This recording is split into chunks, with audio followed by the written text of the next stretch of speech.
Welcome to WPI, parents. Today we're going to talk to you about information technology services and how they will help your student around the clock. We're going to take you through a day in the life of a typical student and the technology available to them. Over the summer, your student created a WPI account, which gives them access to many resources, including the ones you see here.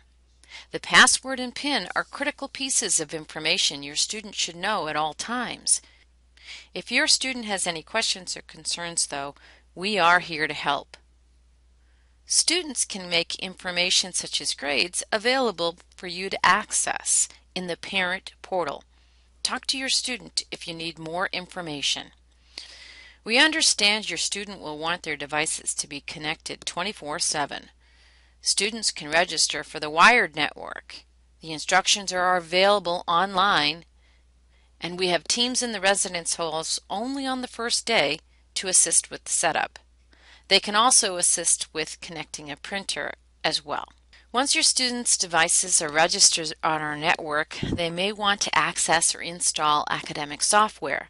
This can be done at their convenience. There is no rush. Don't worry if the software isn't compatible with their operating system or hardware. Academic software may be available in either computer labs or virtually through the terminal server.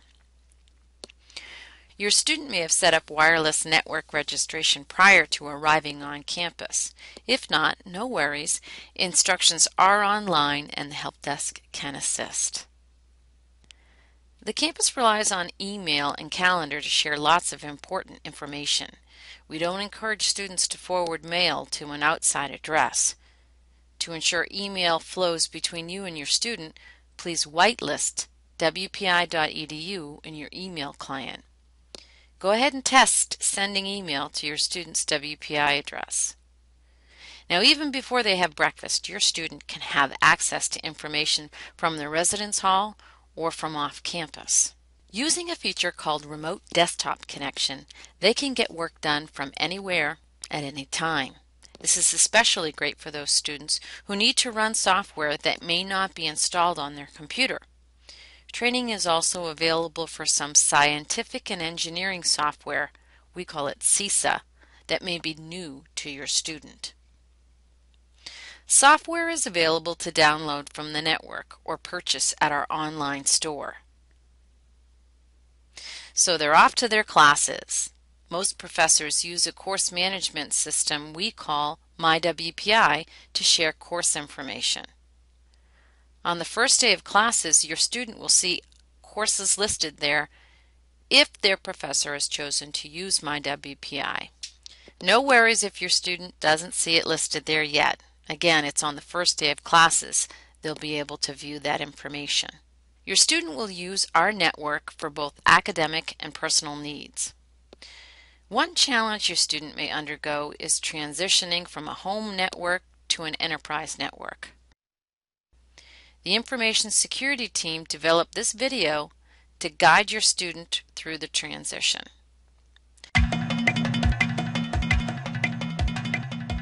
Alright everyone, listen up.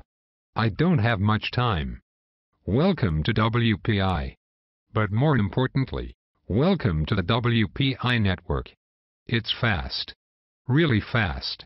Makes your home network feel like it's standing still. You are just a big nerd. I'm going to ignore that. Anyway, once I tell them what they need to know, they'll never go to class again. You are going to get them in trouble. It's their problem if they get caught. Did you tell them about the AUP? No, but the thing is, I never read it myself. That's why you were off the network for a week last year. No. I was off the network because Steam went crazy and downloaded 40 gigs of updates. No, he got in trouble because he downloaded too much content at once and used too much bandwidth. It's one of the rules here on the WPI network. All the rules you need to know are in the Acceptable Use Policy, or AUP. Wait. It's coming back to me now. The AUP explicitly says what you can and cannot do using any technology here at WPI. Basically, it says to use the systems for what it was intended for and to use them only for legal and ethical purposes. There are some other documents which you should read too. They explain specific rules regarding specific technologies. As a general rule, if you think about what you are doing before you act, it's hard to violate the AUP. So if my computer just went crazy, why was I shut down? Because information security did not know your computer is a pile of garbage. You had to go visit them and talk about what you did. Do you remember? You had to sign a form before you got back online. All right. I told them that I needed all those games for a biology class. And they believed you? No, not for a minute. They already knew everything about what happened before I even walked in. They weren't happy that I lied to them. Although it depends on what you do, generally WPI follows a 3 strikes policy towards network violations. The first 2 violations require a visit to information security and the third requires a visit to the Dean of Students and the campus judicial board. A judicial board? How bad could they be? I think the point is not to find out. This year is going to be the best.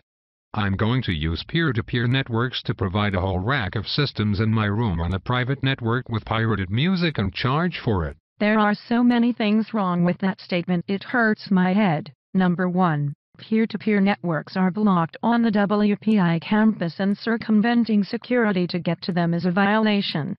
Number 2. Having a router in your room is also a violation. Not to mention your roommates will be upset listening to all those computers. Number 3. Distributing pirated music is not only against the AUP. You can be sued for it.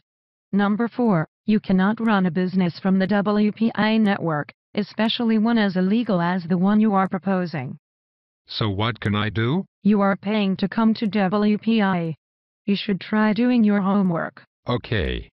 But what else? Make sure you run antivirus software, and keep your software like Java, Adobe Flash, and your operating system up to date. Getting viruses and malware on your computer can get you shut off too. Just make sure you read the AUP and figure it out yourself.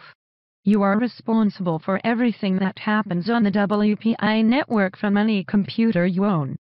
Don't get the freshmen in any more trouble. Okay, welcome to WPI. Make sure you read the AUP. Keep your computer patched up.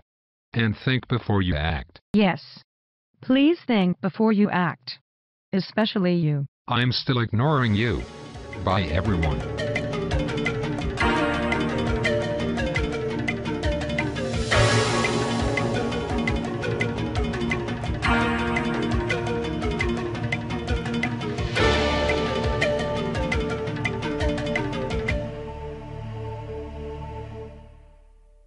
The video is available for your student to watch through the Scavenger Hunt. Now, even though your student is using a WPI account, they are still subject to phishing attempts, just like with personal accounts. No one from ITS will ever ask for a password, so please warn your student not to freely provide this information. It could get into the wrong hands. We are happy to assist if they receive suspicious emails or fear their account may have been compromised. There's an additional precaution you can take to secure a device called the STOP program. It's available through the campus police. It's really important that your student not leave their device unattended in public spaces.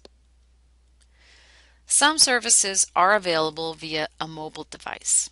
When your student has time, they can step through the online configuration instructions. The ITS Help Desk is located in the Gordon Library. The Help Desk is available to assist students with requests or issues. We're happy to guide students through installation procedures and troubleshooting. However, we cannot service their hardware. We do not want to void the warranty. So make sure your student has current warranty and vendor information, just in case. The Help Desk loans equipment for use within the library, as well as offering multiple print stations. Students can add goat bucks to their ID card to pay for it. If your student's device needs virus protection, the Help Desk can assist with installing McAfee. We have collaboration spaces in the library called Tech Suites. Specialized equipment for collaboration can be reserved for use within the library. If your student needs to reserve equipment elsewhere on campus, they can visit the Academic Technology Center and Fuller Labs. This is convenient when your student may need loaner equipment for projects. Maybe a roommate needs some quiet time, but your student can still continue working in a computer lab. Computer labs across campus are open for long hours. There are even some specialized labs depending on the major or courses. Academic software and printers are available there too. So they can get some sleep, then get up and do it all over again the next day. ITS keeps your student informed throughout the year. We post information online and send direct email as well. Thanks for taking the time to watch this presentation. We're always looking to hire students. Here's our contact information. On Wednesday of New Student Orientation Week, we are holding a tech clinic with any final technology preparations before the start of classes. Look for it on the NSO schedule. Thanks again, everyone.